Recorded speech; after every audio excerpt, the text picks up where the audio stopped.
Hello guys, good morning. कैसे हो आप सब? आपका एक बार फिर से स्वागत है आपके अपने चैनल आई विल पर, जिसमें कि हम कर रहे थे करंट अफेयर्स की सीरीज़। और आज हम आ जाते हैं अपने लेक्चर नंबर 18 पर। ये होने वाला है हमारा अक्टूबर का सेकंड पार्ट।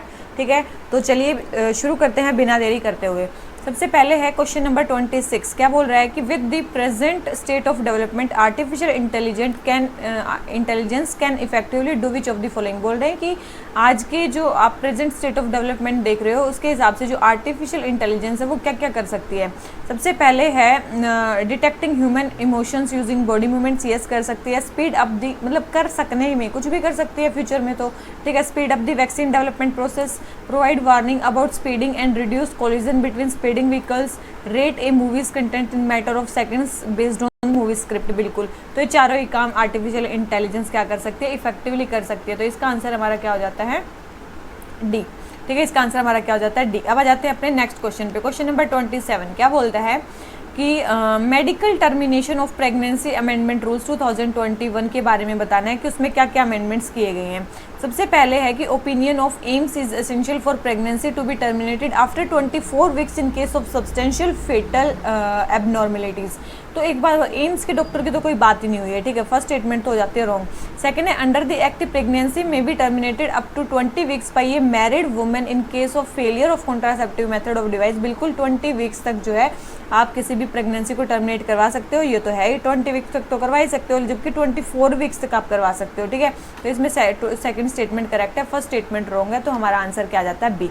ठीक है, अब इस हमारा आंसर बी आ गया। अब एक चीज़ देखो आपकी, मतलब क्या क्या इसमें चेंजेस है, पहले क्या था और अब क्या है। देखो अगर मान लो कि 12 से, देखो पहले क्या था ना, पहले था कि अगर आप 12 वीक्स तक की अगर आपको प्रेगनेंसी को टर्मिनेट करवाना है, पहले था कि आपको एक डॉक्टर की एडवाइस चाहिए। अब यहाँ पे कितना है, अभी जो अमेंडमेंट हुआ उसमें कितना है, उसमें भी है कि आपको एक डॉक्टर की परमिशन चाहिए।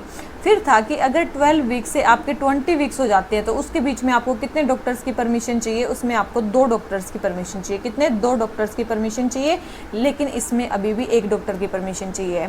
फिर है कि 20 से 24 वीक्स, देखो पहले तो 20 वीक तक ही अलाउड था और 24 वीक्स तक तो अलाउड ही नहीं था, अभी ये अलाउड किया। इसका मतलब ये तो अलाउड था ही नहीं उस टाइम पे, अभी ये अलाउड किया है, तो यहाँ पे अलाउड कर रखा है। और यहाँ पे कितने? 2 RMP की ज़रूरत होगी, मतलब रजिस्टर्ड मेडिकल प्रैक्टिशनर जो भी हैं उनके 2 RMPs की यहाँ पे हमें क्या लेनी पड़ेगी, वो परमिशन लेनी पड़ेगी।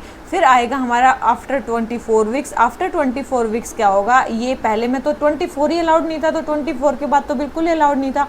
यहाँ पे एक स्टेट लेवल मेडिकल बोर्ड बैठेगा। क्या बैठेगा? एक मेडिकल बोर्ड बैठेगा, वो भी कौन सा? State level. ठीक है, स्टेट लेवल मेडिकल बोर्ड बैठेगा जो कि मेनली बताएगा कि 24 वीक्स के बाद अगर सब्सटेंशियल फीटल एबनॉर्मेलिटीज़ हैं तो क्या उसको टर्मिनेट करवाना जरूरी है कि नहीं है। और ये क्वेश्चन मैं पहले भी करवा चुकी हूँ, पता नहीं कौन से टेस्ट में। ठीक है, मेरे को एक कमेंट सेक्शन में कमेंट करके बताना कि ये क्वेश्चन कौन से टेस्ट में हुआ था। ठीक है, उसके अलावा इसमें और क्या क्या चीज़ें की गई हैं, उसमें एक बहुत अच्छी चीज़ की गई है कि इसमें प्राइवेसी को मेंटेन करने को बोला गया है। अगर कोई भी, मतलब अगर कोई पर्सन जो ऑथराइज्ड है लॉ में, केवल उसको छोड़ के कोई भी नेम या फिर उस वुमेन के पर्टिकुलर्स जिसकी प्रेगनेंसी आपने टर्मिनेट की है वो आपको किसी को नहीं बतानी है। ठीक है, डॉक्टर को किसी को नहीं बतानी है, नहीं तो आपको क्या मिलेगी? सजा भी मिल सकती है। तो ये प्राइवेसी को बहुत अच्छे से मेंटेन किया गया है। और दूसरी चीज़, पहले तो केवल और केवल जो मैरिड वुमेन्स थी वही मेडिकल टर्मिनेशन ऑफ प्रेगनेंसी करवा सकती थी, लेकिन अभी प्रोविज़न आया है कि जो अनमैरिड वुमेन्स है वो भी मेडिकल टर्मिनेशन ऑफ प्रेगनेंसी करवा सकती हैं अगर कॉन्ट्रासेप्टिव मेथड्स का क्या होता है, ब्रीच होता है। तो ठीक है, तो ये चीज़ ध्यान रखना, मतलब वो फेल हो जाते हैं तो ये अनमैरिड वुमेन भी कर सकती हैं। और प्राइवेसी को बहुत अच्छे से इसमें ध्यान में रखा गया है। और मैंने बता दिया कितने RMP कितने टाइम पे चाहिए, पहले कितने चाहिए थे, ये पहले वाला था और ये अब वाला है। ठीक है, कितने डॉक्टर्स चाहिए, तो ये आपको पता चल गया। तो हमारा ये वाला क्वेश्चन हो जाता है कंप्लीट। Question number 27। आ जाते हैं किस पे? क्वेश्चन नंबर 28 पे। हमें बताना है PM Ayushman Bharat infrastructure mission के बारे में। किसके बारे में? प्रधानमंत्री Ayush Bharat health infrastructure mission. ठीक है, Ayushman Bharat health infrastructure scheme के बारे में बताना है। सबसे पहले है it aims to ensure a robust public health infrastructure in both urban and rural areas. देखो अभी जो ये प्रधानमंत्री Ayushman Bharat health infrastructure scheme है, ये बोथ रूरल एरियाज़ और अर्बन एरियाज़ दोनों में ही इंफ्रास्ट्रक्चर को रोबस्ट बनाने को इंश्योर किया है, ठीक है। Capable of responding to public health emergency और डिजीज आउटब्रेक, बिल्कुल बोथ रूरल एरियाज़ में भी और अर्बन एरियाज़ में भी। सेकेंड है, it establish an IT enabled disease surveillance system through a network of surveillance laboratories at block level, district level and regional level, बिल्कुल ये हर एक जगह पे मतलब ये चीज़ एस्टेब्लिश करेंगे। और थर्ड है, under this A regional research platform for WHO, बहुत इंपॉर्टेंट ये चीज़ है कि इसके अंडर क्या होगा, एक रीजनल रिसर्च प्लेटफॉर्म बनाया जाएगा। क्या रीजनल रिसर्च प्लेटफॉर्म बनाया जाएगा WHO के लिए, ठीक है, साउथ ईस्ट एशियन रीजन में वो सेटअप किया जाएगा। तो ये स्टेटमेंट भी बिल्कुल करेक्ट है। तो तीनों ही स्टेटमेंट हमारी करेक्ट है किसके बारे में, प्रधानमंत्री आयुष्मान भारत जो भी स्कीम है उसके बारे में, ठीक है। इसके अलावा याद रखना 4 new national institute for virology, मतलब 4 नए नेशनल इंस्टीट्यूट भी खोले जाएंगे। देखो 4 न्यू इंस्टीट्यूट्स फॉर वायरोलॉजी, ठीक है, वायरोलॉजी के लिए, ठीक है, वायरोलॉजी के लिए 4 नए इंस्टीट्यूट खोले जाएंगे। इसके अलावा एक रीजनल रिसर्च प्लेटफॉर्म WHO के लिए खोला जाएगा, ये तो हमने बता दिया, ठीक है। दूसरा 4 न्यू इंस्टीट्यूट खोले जाएंगे वायरोलॉजी के लिए। उसके अलावा और क्या किए जाएंगे, 9 बायो सेफ्टी लेवल 3 लेबोरेटरीज बनाई जाएंगी। कितनी, 9 बायो सेफ्टी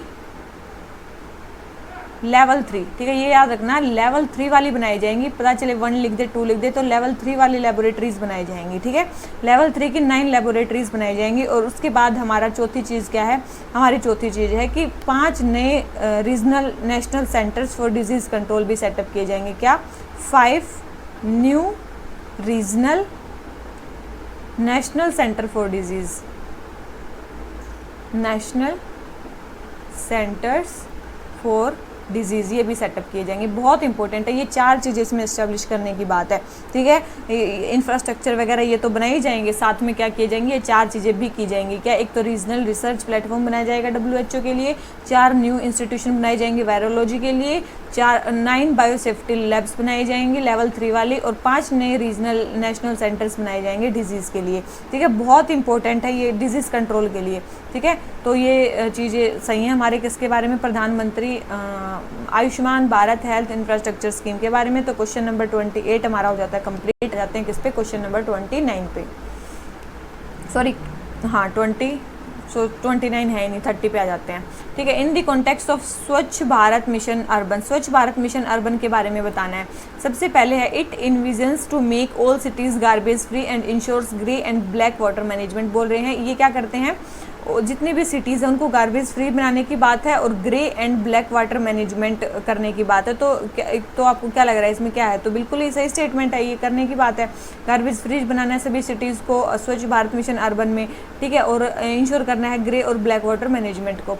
सेकेंड है, the mission will focus on source segregation of solid waste, बिल्कुल सॉलिड वेस्ट को जहाँ से वो मतलब क्रिएट हो रहा है वहीं पे सोर्स पे ही सेग्रीगेट करना है, बिल्कुल सही है। थर्ड है, द मिशन इज़ पेपरलेस, ये जो मिशन है ये पेपरलेस है, बिल्कुल ये पेपरलेस है। And will leverage digital technology का इसमें यूज किया जाएगा, GIS मैप्स का यूज़ किया जाएगा वेस्ट मैनेजमेंट इंफ्रास्ट्रक्चर के लिए। तो ये सारी ही चीज़ें इसके बारे में सही है, तो इसका आंसर हमारा क्या हो जाता है, D, ठीक है। इसका आंसर भी हमारा क्या हो जाता है, D। और इसमें डिजिटल क्यों लाया गया, ताकि जो ट्रांसपेरेंसी है वो बढ़े, अकाउंटेबिलिटी है वो भी बढ़े, ठीक है। और इसमें मेनली रिड्यूस, रीयूज, रिसाइकिल के जो प्रिंसिपल हैं उसको भी मेनली यूज़ किया जाएगा, बहुत इंपॉर्टेंट है। तो ये भी हमारा क्वेश्चन हो जाता है कंप्लीट। क्वेश्चन नंबर 30 आ जाते हैं क्वेश्चन नंबर 31 पे। State of world children report बतानी है, state of world children report 2021 के बारे में बताना है, ठीक है। State of world children report सबसे पहले है ही the report details the significant impact of COVID pandemic on children's mental health. तो सबसे पहले जो ये रिपोर्ट है ये चिल्ड्रन की मेंटल हेल्थ पे कोविड का क्या इम्पैक्ट पड़ा है उसके बारे में डिटेल से बताती है। तो बिल्कुल सही स्टेटमेंट है ये, मेंटल इम्पैक्ट पे अच्छे से बताती है। सेकंड है, as per the report India was the only one of the 21 countries where only a minority of young people felt that people experiencing mental health issues should reach out to others.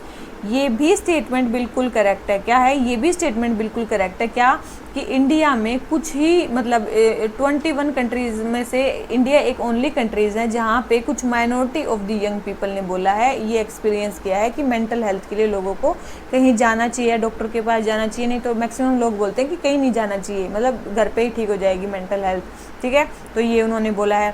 Third है, India has spent only 5% of its health budget annually on mental. देखो mental health health पे जो India है वो कितना खर्च करता है, ओनली 0.05%। हेल्थ बजट का भी 0.05% मेंटल हेल्थ पे खर्च होता है, तो ये स्टेटमेंट तो बिल्कुल रॉन्ग है। थर्ड स्टेटमेंट हमारी रॉन्ग है, फर्स्ट एंड सेकंड स्टेटमेंट हमारी करेक्ट है, तो आंसर हमारा क्या हो गया, सी। मेंटल हेल्थ पे जो इंडिया का है वो बहुत कम खर्चा होता है। और वैसे ये रिपोर्ट किसने निकाली है, ये यूनिसेफ ने निकाली है रिपोर्ट। किसने निकाली है, ये यूनिसेफ ने रिपोर्ट निकाली है, बहुत इंपॉर्टेंट है, यूनिसेफ ने ये रिपोर्ट निकाली है।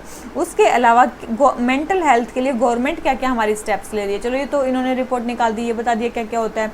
मेनली ये क्वेश्चन जो है ना मेंस के लिए बहुत इंपॉर्टेंट होते हैं, ये रिपोर्ट्स वगैरह जो है मेंस के लिए बहुत इंपॉर्टेंट होती हैं।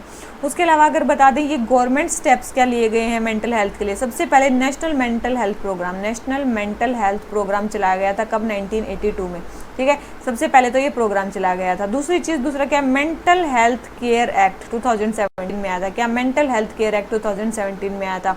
उसके बाद आया था कि सुसाइड जो था उसको बैन करना, ठीक है, डिक्रिमिनलाइज करना इसको, सुसाइड को डिक्रिमिनलाइज किया गया, कब, सेक्शन 309 में, कब, सेक्शन 309 में ऑफ IPC, ठीक है, उसको वो किया गया। उसके बाद right to mental health care, ये हमें राइट दिया गया, ठीक है, right to mental health care. तो ये सारे मेंटल हेल्थ के रिस्पेक्ट में कुछ कुछ इंडिया ने स्टेप्स लिए हैं, और ये जो रिपोर्ट है यूनिसेफ ने निकाली है, और उसमें क्या क्या बताया है वो सारी चीज़ें आपको पता चल गई। क्वेश्चन नंबर 31 हो गया कंप्लीट। आ जाते हैं क्वेश्चन नंबर 32 पे। ग्लोबल फूड सिक्योरिटी इंडेक्स के बारे में बताना है, किसके बारे में, ग्लोबल फूड सिक्योरिटी इंडेक्स के बारे में बताना है। सबसे पहले है India is ranked at 71st position in global food security index 2021 of 113 countries. देखो इन्होंने बोला है कि 113 कंट्रीज़ में इंडिया की जो रैंक आई है ग्लोबल फूड सिक्योरिटी इंडेक्स में, वो कितनी आई है, 71st पोजीशन इंडिया की आई है, ठीक है। तो बिल्कुल सही स्टेटमेंट है, इंडिया की कितनी आई है, 71st पोजीशन आई है 113 कंट्रीज़ में से। सेकंड बोल रखा है कि India's incremental gains in overall food security score was lagging behind that of Pakistan, Nepal and Bangladesh. बोल रहे हैं कि जो इंडिया की इंक्रीमेंटल गेन है ओवरऑल फूड सिक्योरिटी में, वो पाकिस्तान, नेपाल और बांग्लादेश से भी इंडिया पीछे है। तो ये स्टेटमेंट भी बिल्कुल करेक्ट है, इंडिया जो है इन कंट्रीज से पीछे है इसमें, इन गेन्स में, ठीक है। तो सेकंड स्टेटमेंट भी हमारी करेक्ट है, दोनों ही स्टेटमेंट हमारी करेक्ट है, तो आंसर क्या हो गया, सी। मेनली इस इंडेक्स को कौन निकालता है, इस इंडेक्स को निकालती है लंदन बेस्ड ऑर्गेनाइजेशन है, इसका नाम है इकोनॉमिस्ट इम्पैक्ट।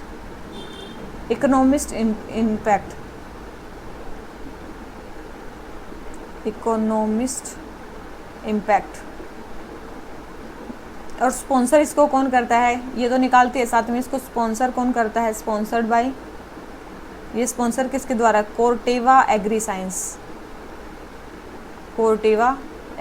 बहुत इंपॉर्टेंट है, इसको कौन, एग्री साइंस, ठीक है, ये इसको निकालते हैं। उसके बाद ये क्या हर साल पब्लिश होती है, यस, एवरी ईयर ये पब्लिश होती है, क्या होती है, एवरी ईयर ये पब्लिश होती है, ठीक है। और अभी 2021 में इसका कौन सा एडिशन आया है, याद रखना 10th एडिशन आया है, कितना एडिशन आया, 10th एडिशन आया अभी 2021 में इसका, ठीक है। इसमें 58 यूनिक इंडिकेटर्स का यूज़ किया जाता है, कितना, 58 यूनिक इंडिकेटर्स का इसमें यूज़ किया जाता है, जैसे कि इनकम हो गया, इनकम इनइक्वालिटी हो गया, हंगर हो गया, ये सारी चीज़ें, ठीक है। तो क्वेश्चन नंबर 32 हमारा आंसर क्या हो जाता है, सी। आ जाते हैं किस पे, क्वेश्चन नंबर 33 पे। एग्रीकल्चर वोल्टेज टेक्नोलॉजी के बारे में बताना। एग्रीकल्चर वोल्टेज टेक्नोलॉजी सबसे पहले है, it enables the farmers to increase their income by simultaneously generating electricity and growing cash crops on the same piece of land. Agriculture voltage technology में क्या होता है, बिल्कुल ये स्टेटमेंट बिल्कुल सही रखी कि फार्मर उसी पे तो अपनी फसलें उगाते हैं और उसी से इलेक्ट्रिसिटी जनरेट करते हैं। सेकेंड है, under PM Kusum scheme there is a provision for installing of agrivoltaic system in farmer. PM Kusum scheme में भी एक मतलब प्रोविज़न है कि आपको एग्री वोल्टेक सिस्टम इंस्टॉल करना है फार्मर के फील्ड में, बिल्कुल दोनों ही स्टेटमेंट इसके बारे में करेक्ट है, ठीक है। किसके बारे में, एग्री वोल्टेज टेक्नोलॉजी के बारे में, दोनों ही स्टेटमेंट हमारी करेक्ट है, ठीक है। यही किया जाएगा। मेन चीज़ क्या है, सबसे पहले तो इसमें 2-3 चीज़ें हैं। तो इसमें क्या है, मेन चीज़ है, देखो अभी एग्री वोल्टेक टेक्नोलॉजी का इंडिया में अभी कभी यूज़ हो रही है, yes, national solar energy corporation of India, national solar energy federation of India, national solar energy federation of India एक ऐसी ऑर्गेनाइजेशन है जो बता रही है कि इन्होंने डॉक्यूमेंट किया कि 13 ऑपरेशनल एग्री वोल्टेक सिस्टम है, कितने, 13 ऑपरेशनल एग्री वोल्टेक सिस्टम है कंट्री में, जिनको कौन मैनेज कर रहा है, कंट्री में कौन मैनेज कर रहा है, डिफरेंट सोलर जो पीवी फंक्शनरीज हैं और पब्लिक इंस्टीट्यूशंस हैं, वो इनको क्या कर रहे हैं, मेनली ऑपरेशनल कर रहे हैं, इनको मैनेज कर रहे हैं, इन्होंने ये बताया, ठीक है, अब भी ऑपरेशनल है। इसके अलावा इसमें बताया गया कि पीएम कुसुम स्कीम में भी एक प्रोविजन है कि आपको एग्री वोल्टेक सिस्टम जो है फार्मर के फील्ड में लगाना है। तो ये बिल्कुल सही स्टेटमेंट है, उसमें बोला गया है, और उसमें क्या बोला गया है, लगाना है, और वो कि उसकी मतलब पावर कितनी होनी चाहिए, 500 किलोवाट से लेके 2 मेगावाट तक उसकी पावर होनी चाहिए, ठीक है, उसकी पावर इतनी होनी चाहिए। उसके अलावा ये जो पीएम कुसुम स्कीम थी, ये कब आई थी, 2019 में आई थी। कौन सी मिनिस्ट्री के अंडर आई थी, ministry of new and renewable energy. कौन सी, ministry of new and renewable energy, ठीक है, न्यू एंड रिन्यूएबल एनर्जी, ठीक है। इसके अलावा अगर बात करें मेनली पीएम कुसुम स्कीम में 3 मेन कंपोनेंट थे, क्या, एक तो हमें 10,000 मेगावाट का क्या लगाना था, 10,000 मेगावाट का decentralise ground mounting grid connected renewable power plant लगाने थे। क्या बनाने थे, पावर प्लांट्स लगाने थे 10,000 मेगावाट के, जो ग्रिड कनेक्टेड हो, ग्राउंड माउंटेड हो।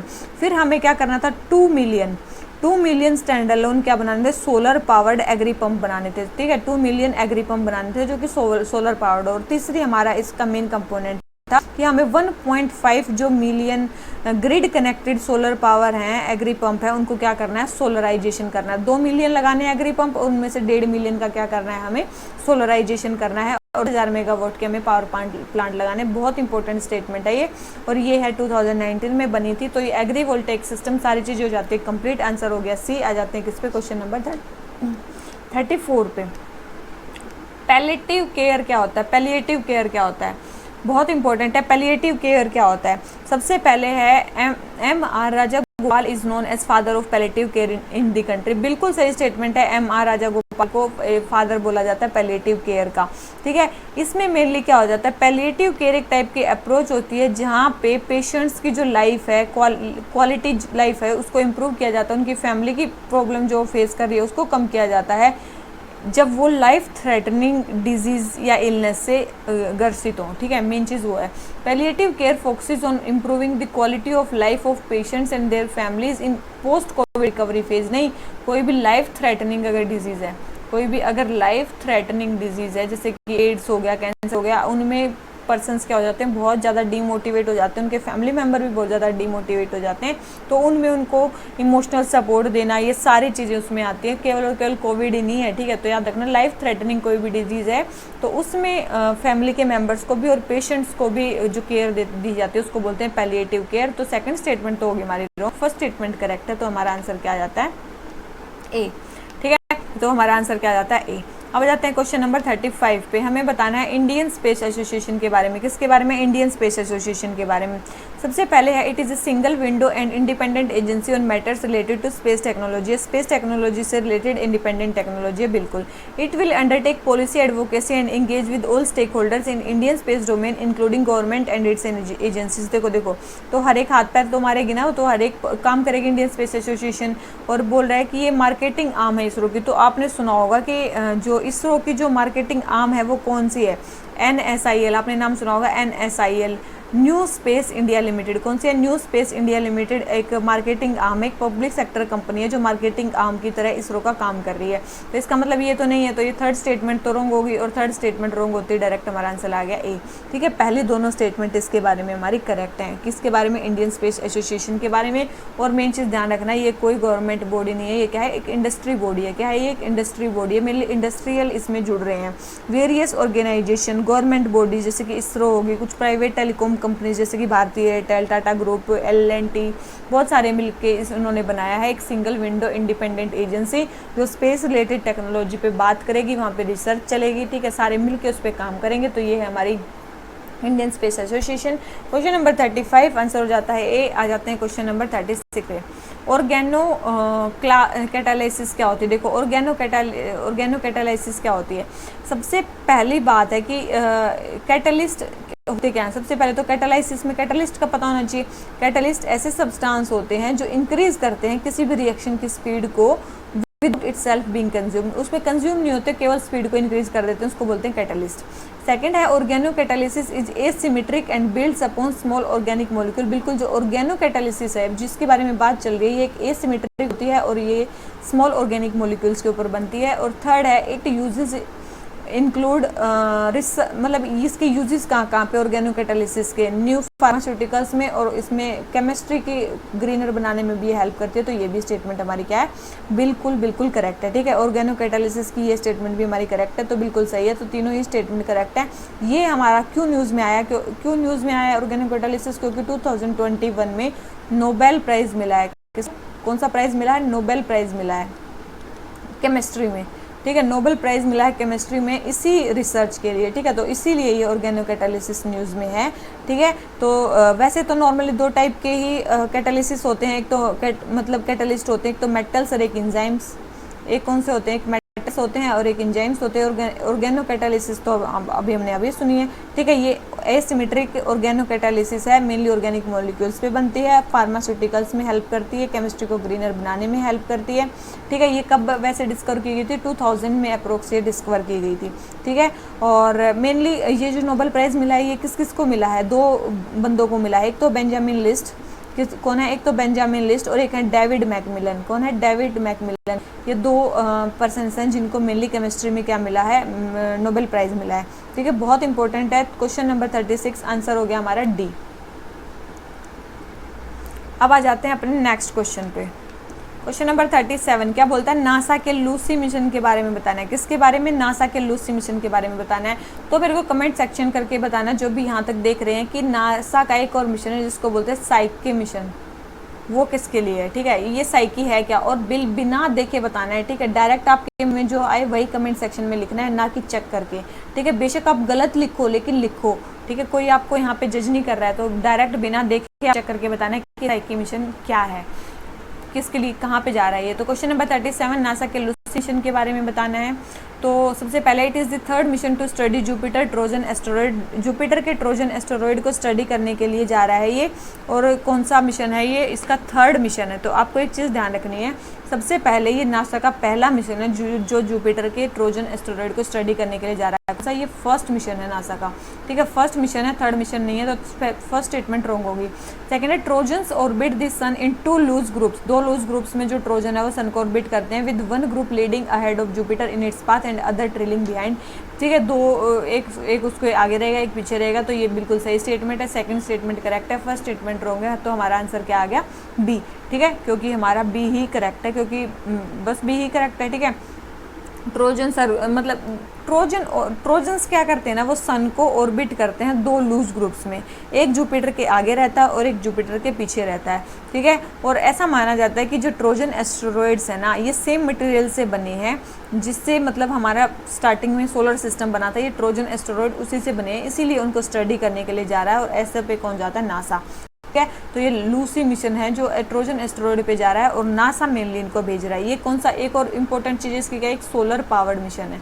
कौन सा मिशन है ये, सोलर पावर्ड मिशन है। ठीक है, कौन सा मिशन है, सोलर पावर्ड मिशन है। और उसके बाद ये मेनली कितने साल लेगा, 12 ईयर्स लेगा, 12 लॉन्ग ईयर्स लेगा ये, मतलब टोटल। ठीक है, तो बस यही है। तो आ गया हमारा क्वेश्चन नंबर, ये होगा कंप्लीट। बी आंसर आ जाते हैं क्वेश्चन नंबर 38 पे। Electricity rights of consumers rules 2020 के बारे में बताना है, इलेक्ट्रिसिटी राइट्स के बारे में बताना है। ठीक है, देख लेते हैं क्या क्या है। सबसे पहले है कि under this every distribution licence is oblige to supply electricity on request. बोले कि हर एक डिस्ट्रीब्यूशन जो लाइसेंसी है वो ओब्लाइज्ड है, उसको देना ही पड़ेगा अगर रिक्वेस्ट करी जाती है इलेक्ट्रिसिटी। तो बिल्कुल सही स्टेटमेंट है, देना पड़ेगा। A consumer can claim compensation for the discom for interruption in electricity supply. बिल्कुल अगर बाई चांस 1 घंटा लाइट नहीं आई तो उसके लिए जो कंज्यूमर है वो कंपनसेशन मांग सकता है। ये भी अभी राइट्स में उसमें डाला गया, तो दोनों ही स्टेटमेंट करेक्ट है। तो हमारा आंसर क्या आ गया, सी। और भी बहुत सारे मतलब चेंज किए गए हैं। सबसे पहले तो इलेक्ट्रिसिटी कौन से लिस्ट में आता है, कनकरेंट लिस्ट में आता है, बहुत इंपॉर्टेंट है, कनकरेंट लिस्ट में आता है। उसके अलावा अगर हम बात करें तो इसमें क्या क्या नए प्रोविजन किए गए हैं। सबसे पहले तो है बिना मीटर के कोई कनेक्शन नहीं लगेगा। ठीक है, नो कनेक्शन विदाउट मीटर। ठीक है, नो कनेक्शन विदाउट मीटर। ठीक है, कोई बिना मीटर के कोई कनेक्शन नहीं लगेगा। दूसरी चीज़ प्री पेमेंट मीटर्स लगेंगे। मीटर्स की टेस्टिंग होगी, डिफेक्टिव कोई मीटर्स हैं तो उनका रिप्लेसमेंट होगा, ठीक है। तो ये मतलब ऐसे टाइप के नए टाइप के मीटर्स लगेंगे, मीटर्स जो लगेंगे वो नए टाइप के लगेंगे। प्री पेमेंट मीटर्स भी चले लगेंगे, प्री पेमेंट, आप पहले ही पेमेंट कर दो और आपकी बिजली चलती रहेगी, ठीक है। उसके बाद जो बिल्स हैं वो आप ऑनलाइन भी दे सकते हो, ऑफलाइन भी दे सकते हो। सप्लाई जो है वो 24/7 रहेगी, ठीक है। अगर नहीं देते हैं तो आप कंपनसेशन मांग सकते हो, ठीक है। और ग्रीवेंस रिड्रेसल मैकेनिज्म भी होगा, ठीक है। ग्रीवेंस रिड्रेसल मैकेनिज्म भी होगा और 45 डेज़ के अंदर उसका क्या होगा, ग्रीवेंस रिड्रेसल हो जाएगा, ठीक है। तो 45 डेज़ का टाइम लिखा गया है जिसके अंदर उसका ग्रीवेंस रिड्रेसल होगा, ठीक है। तो ये सारी चीज़ें हैं, आपको अनलिमिटेड सप्लाई मिलेगी इलेक्ट्रिसिटी की, और बस यही है। तो ये क्वेश्चन हो जाता है हमारा कंप्लीट। क्वेश्चन नंबर 38 आंसर हो गया सी। आ जाते हैं किस पे, क्वेश्चन नंबर 39 पे। हमें कलमकारी पेंटिंग्स के बारे में बताना है। बोल रहे हैं कि कलमकारी एक hand painted block printed cotton textile है जो इस्फागान ईरान में होती है और इंडियन स्टेट में कहाँ पे होती है, आंध्र प्रदेश में। कहाँ पे होती है, आंध्र प्रदेश में, ना कि तमिलनाडु में। बहुत इंपॉर्टेंट है, ये न्यूज़ में आई थी। कलमकारी एक टाइप की हैंड पेंटिंग है या फिर ब्लॉक प्रिंटेड कॉटन टेक्सटाइल है जो मेनली इस्फागान ईरान में होती है और इंडिया में कहाँ पे होती है, आंध्रा में होती है। कहाँ पे होती है, ये मेनली आंध्र प्रदेश में होती है। बहुत इंपॉर्टेंट है। सेकंड है ओनली नेचुरल डाइज, तो पहली स्टेटमेंट रॉन्ग हो गई। सेकेंड है only natural dyes are used in Kalamkari which involves 23 steps. बोल रहे हैं कि कलमकारी में 23 स्टेप्स होते हैं और केवल नेचुरल डाइज का यूज़ किया जाता है, बिल्कुल। थर्ड है this style owes its present status to Kamala Devi Chattopadhyay who popularise the art. बिल्कुल, देखो सबसे पहले ये मेनली ये स्टाइल किसको वो करता है, कमला देवी चट्टोपाध्याय को, जिन्होंने सबसे पहले इस आर्ट को क्या किया था, पॉपुलराइज किया था। जो सबसे पहला जो बोर्ड बैठा था ऑल इंडिया हैंडीक्राफ्ट बोर्ड, उसकी चेयरपर्सन थी। बिल्कुल सही स्टेटमेंट दे रखी है, ये थर्ड स्टेटमेंट भी हमारी क्या है, बिल्कुल करेक्ट है, ठीक है। और ये जो मतलब जो ये स्टाइल होता है ना, ये दो स्टाइल में होता है मेनली, ठीक है। ये जो स्टाइल होता है कलमकारी का, ये मेनली दो स्टाइल में होता है। एक तो है श्री कालाहस्ती स्टाइल, एक तो है श्री कालाहस्ती स्टाइल। तो ये किसका है, ये कलमकारी का है, ठीक है। ऐसे भी पूछा जा सकता है श्री कालाहस्ती स्टाइल किसका है। और एक है मछली मान लो, मछलीपट्टनम, ये स्टाइल किसका है, ये भी कलमकारी का है। तो ये दो स्टाइल में मेनली की जाती है। उसके अलावा ऐसा माना जाता है कि जो न्यायकाज रूलर थे उनके टाइम पे ये इवॉल्व हुई है। किसके टाइम पे, न्यायकाज, ठीक है। उसके अलावा और क्या बताएं, एक बहुत इंपॉर्टेंट है, एक जीआई टैग मिला था जिसको करूपुर कलमकारी पेंटिंग्स को, करूपुर कलमकारी पेंटिंग्स को क्या मिला है, स्टेटस मिला है, क्या, जीआई टैग का इसको स्टेटस मिला है। किसको, करूपुर कलमकारी को। बहुत इंपॉर्टेंट है, करूपुर कलमकारी को जीआई टैग का स्टेटस मिला और ये कहाँ से, तमिलनाडु से। कहाँ से, ये तमिलनाडु से। बहुत इंपॉर्टेंट है। वैसे तो कलमकारी का मेनली इंडिया में आंध्र प्रदेश में, लेकिन जो ये करूपुर कलमकारी का जो जीआई टैग है ये तमिलनाडु की स्टेट को मिला है। बहुत इंपॉर्टेंट है। तो ये क्वेश्चन हो गया हमारा कंप्लीट। फर्स्ट स्टेटमेंट तो हो गया और सेकंड एंड थर्ड हमारी करेक्ट है। तो हमारा आंसर क्या आ जाता है, बी, ठीक है। अब आ जाते हैं किस पे, क्वेश्चन नंबर 40 पे। जर्नल फाइनेंसिंग रूल के बारे में बताना है, जर्नल फाइनेंशियल रूल्स के बारे में। सबसे पहले है कि general financial rules are compilation of rules and orders of government of India to be followed by all while dealing with matters involving public financing. बोले कि जर्नल फाइनेंशियल रूल्स का कंपाइलेशन होती हैं जो गवर्नमेंट ऑफ इंडिया को follow करनी पड़ती हैं पब्लिक फाइनेंसिस के जो रूल्स हैं उनको फॉलो, मतलब उस टाइम पे। बिल्कुल सही है। सेकेंड है they are issued by procuring department broadly in conformity with the general rules while maintaining the flexibility to deal with varied situation. बिल्कुल, ये इशू किए जाते हैं प्रोक्योरिंग डिपार्टमेंट के द्वारा।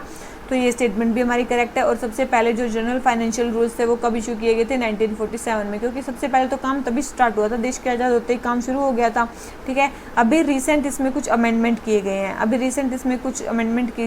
हैं, इसीलिए ये न्यूज़ में है।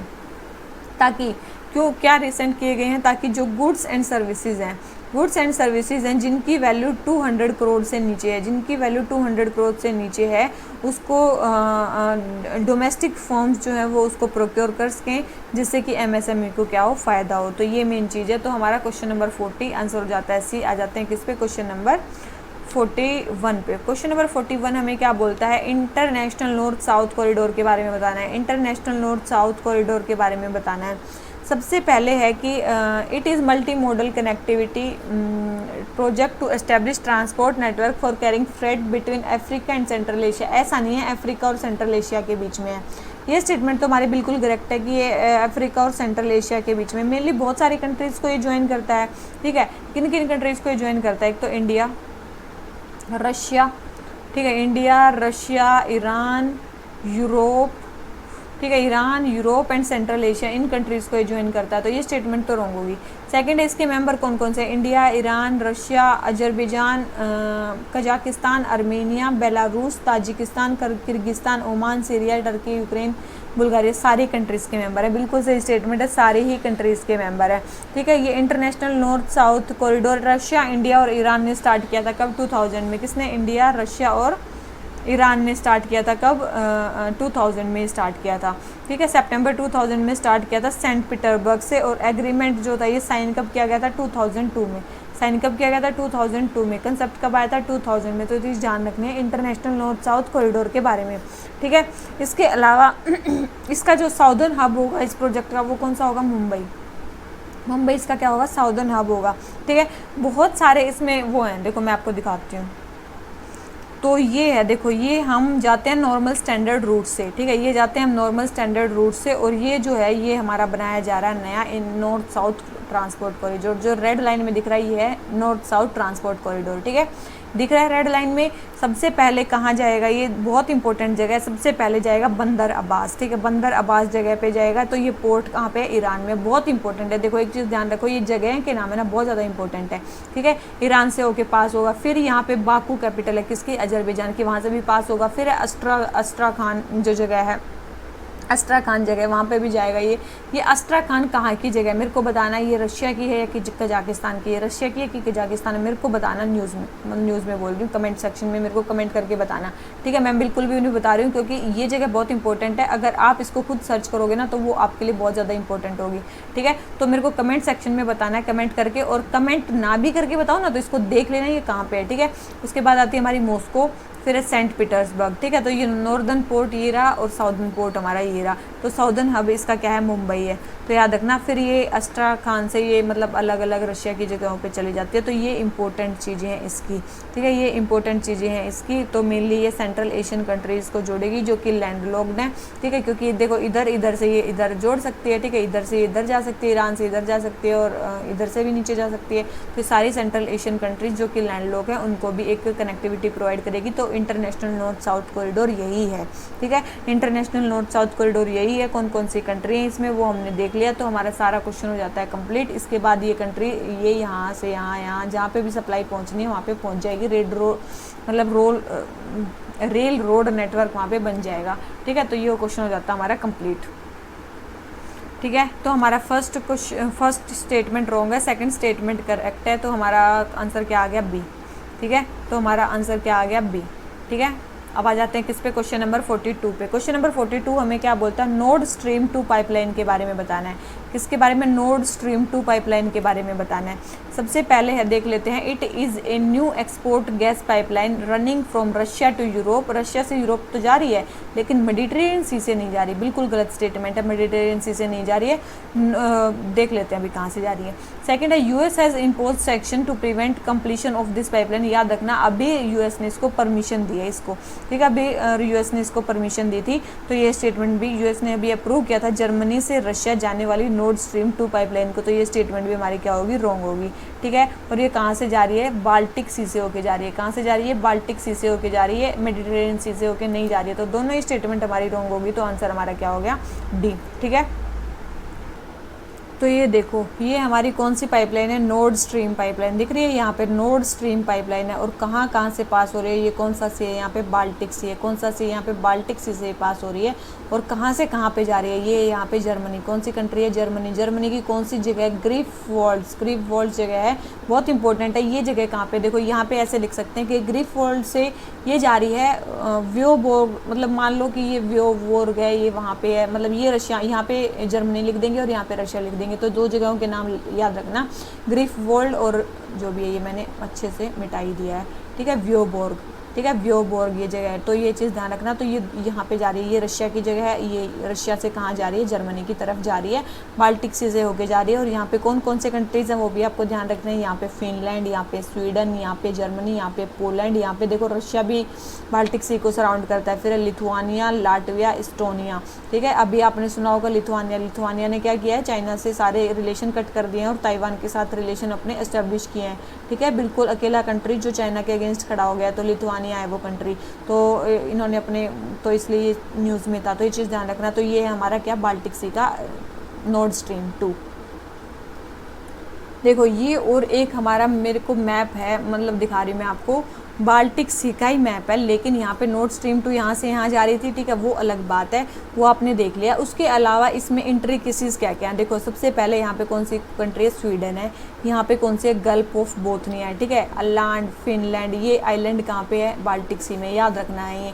ये जो आइलैंड है ना बहुत इंपॉर्टेंट है, ये आइलैंड याद रखना, सारेमा, ठीक है, ह्यूमा, ठीक है, ये ओलैंड स्वीडन का आइलैंड है, गोटलैंड ये भी स्वीडन का आइलैंड है, ठीक है। एस्टोनिया के ह्यूमा, सारिमा, ये एस्टोनिया के आइलैंड्स हैं। गल्फ ऑफ रीगा कौन कौन सी कंट्रीज़ के बीच में, एस्टोनिया और लाटविया के बीच में, बहुत इंपॉर्टेंट। गल्फ ऑफ रीगा किस किस के बीच में है। उसके अलावा गल्फ ऑफ फिनलैंड किस किस के बीच में, एस्टोनिया, फिनलैंड और रशिया, 3 कंट्रीज़ के बीच में। गल्फ ऑफ फिनलैंड यहाँ पे रशिया आ गया, यहाँ पे एस्टोनिया आ गया, यहाँ फिनलैंड आ गया, तो गल्फ ऑफ फिनलैंड 3 कंट्रीज़ के बीच में है, ठीक है। और गल्फ ऑफ रीगा 2 कंट्रीज़ के बीच में, लाटविया और एस्टोनिया। यहाँ पे ये 3, 4, 5 आइलैंड है, याद रखना। गल्फ ऑफ बोथनिया किधर है, फिनलैंड और स्वीडन के बीच में, कौन सा, गल्फ ऑफ बोथनिया। कहाँ पे, फिनलैंड और स्वीडन के बीच में कौन सा है, गल्फ ऑफ बोथनिया, बहुत इंपॉर्टेंट है। और नीचे कंट्री आती है हमारी पोलैंड, कौन सी आती है, पोलैंड। तो ये आप सारी चीज़ें ध्यान रखना, ठीक है, बहुत इंपॉर्टेंट मैप है, इसलिए मैंने आपको दिखाया। और हाँ एक और चीज़, गल्फ ऑफ रीगा, तो ये रीगा जो शहर है ये कौन सी कंट्री में है, ये लाटविया की कैपिटल है। किसकी कैपिटल, लाटविया की कैपिटल है।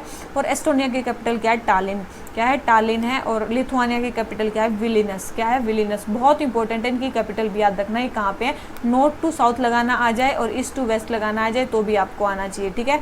तो ये सारी चीज़ें आपको आनी चाहिए, तो ये भी हो गया हमारा कंप्लीट, ठीक है। तो ये हमारा नॉर्ड स्ट्रीम 2 पाइपलाइन हो जाता है कंप्लीट। आ जाते हैं किस पे, क्वेश्चन नंबर 43 पे। क्या बोलता है कि which of the following may be reason for delayed और फेल्ड जर्मिनेशन ऑफ सीड्स। देखो या तो डिलेड हो जाएंगे या फेल हो जाएंगे जर्मिनेशन ऑफ सीड्स, वो किस किस रीजन से हो सकता है। टफ या फाइब्रस सीड कोट हो तब भी हो सकता है, सीड्स में अगर हाई लिपिड्स हो तब भी हो सकता है, और जर्मिनेशन इनहिबिटिंग सब्सटेंस हो तब भी हो सकता है, और इमेच्योर एम्ब्रायो तब भी हो सकता है। चारों ही केसेस में हो सकता है, ठीक है, चारों ही केसेस में हो सकता है। तो इसका आंसर हमारा क्या हो जाता है, डी, ठीक है। अब आ जाते हैं किस पे, क्वेश्चन नंबर 44 पे। Changing wealth of nation report, changing wealth of nations report के बारे में बताना है। सबसे पहले है कि IMF ने ये रिपोर्ट पब्लिश किया, सबसे पहले स्टेटमेंट तो यही दे रखी है। तो पहले जो आपको ये चीज़ पता चलनी चाहिए कि क्या क्या IMF ये रिपोर्ट निकालता है, बिल्कुल भी नहीं। किसने ये रिपोर्ट निकाली है, वर्ल्ड बैंक ने ये रिपोर्ट निकाली है। कौन सी, changing wealth of nations report. तो फर्स्ट स्टेटमेंट तो हमारी डायरेक्ट यहीं पे रॉन्ग हो जाती है। अब जाते हैं सेकंड स्टेटमेंट पे।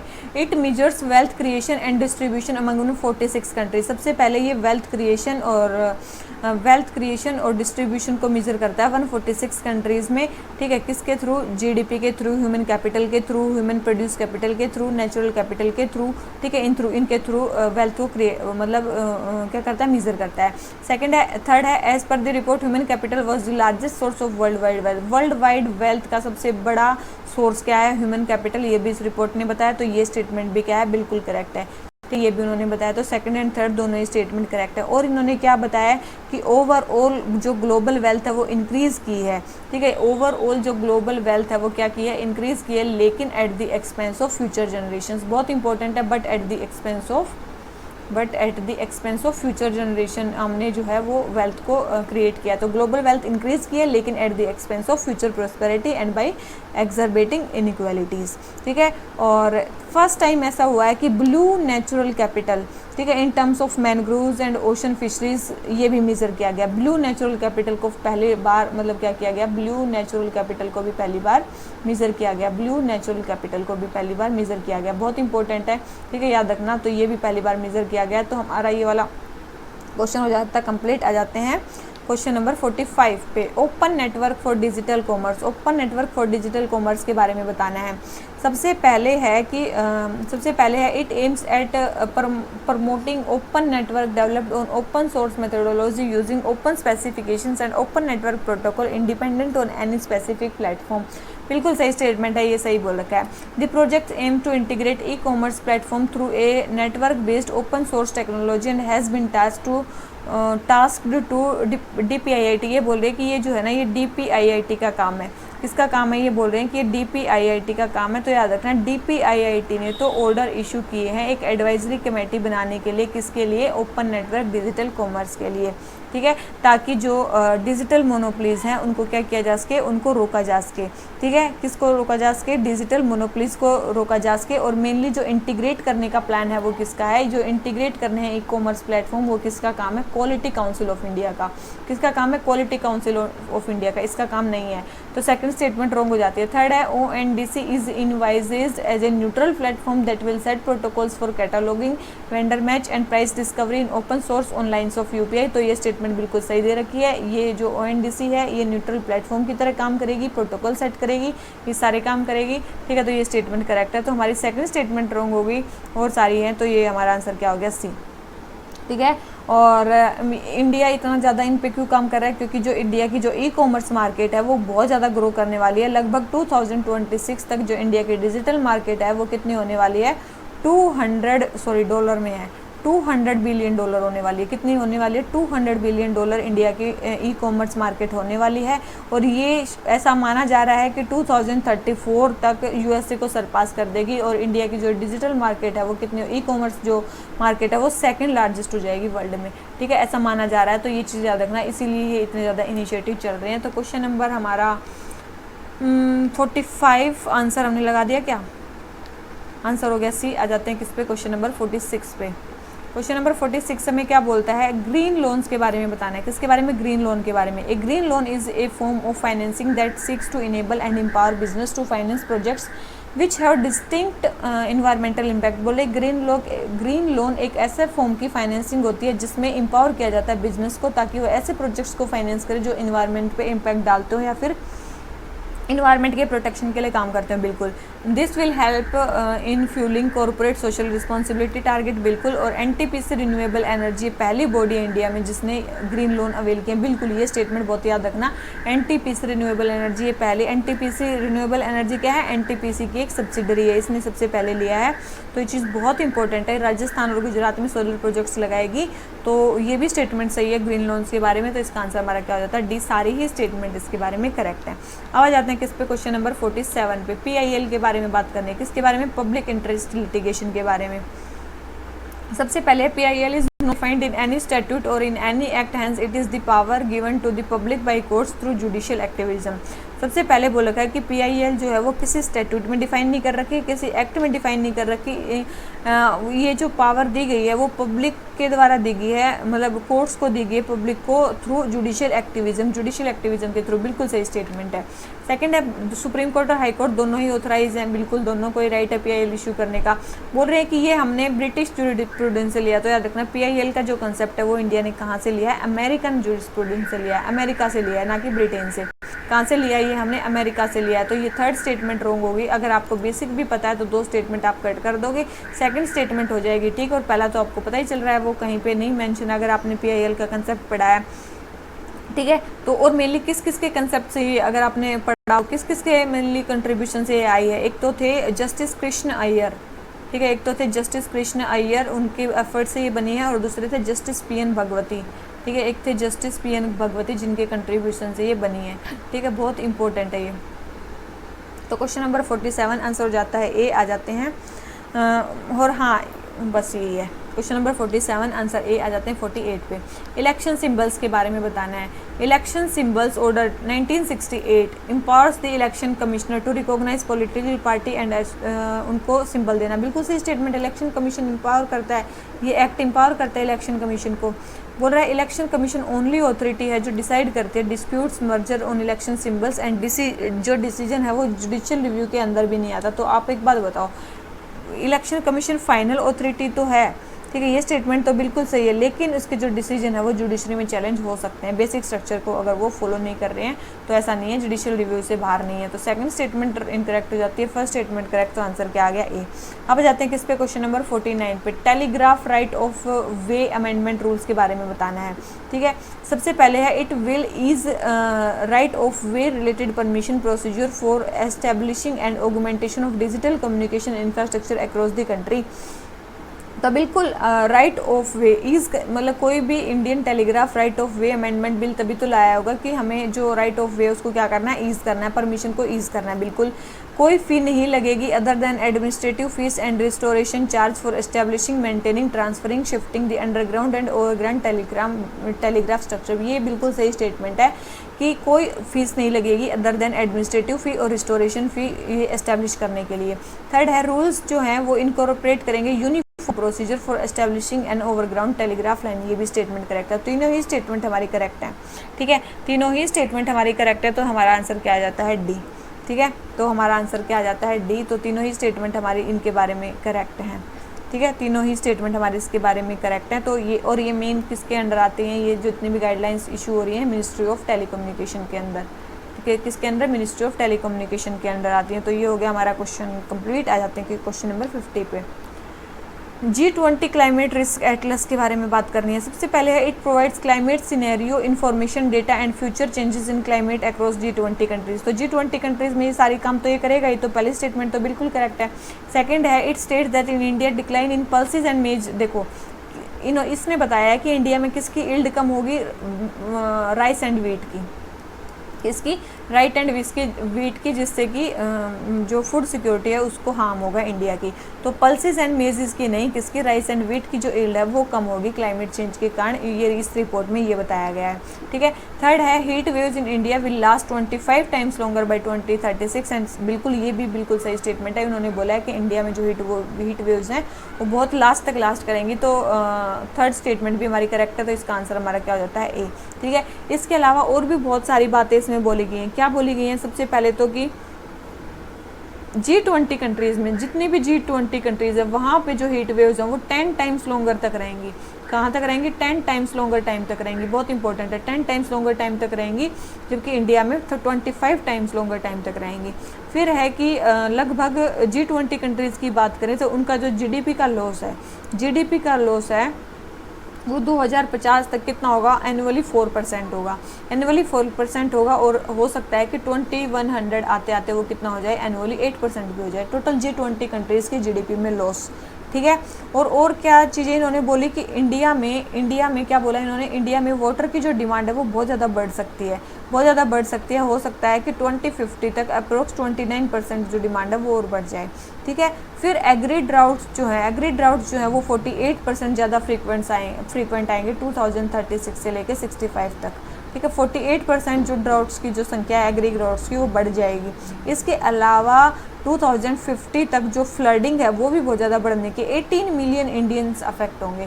कितने, 18 मिलियन जो इंडियंस हैं वो फ्लडिंग के कारण, रिवराइन जो फ्लडिंग है, रिवर्स में जो फ्लडिंग आएगी उससे बहुत ज़्यादा क्या होंगे, अफेक्ट होंगे। तो ये बहुत सारी चीज़ें इसके में बताई गई हैं।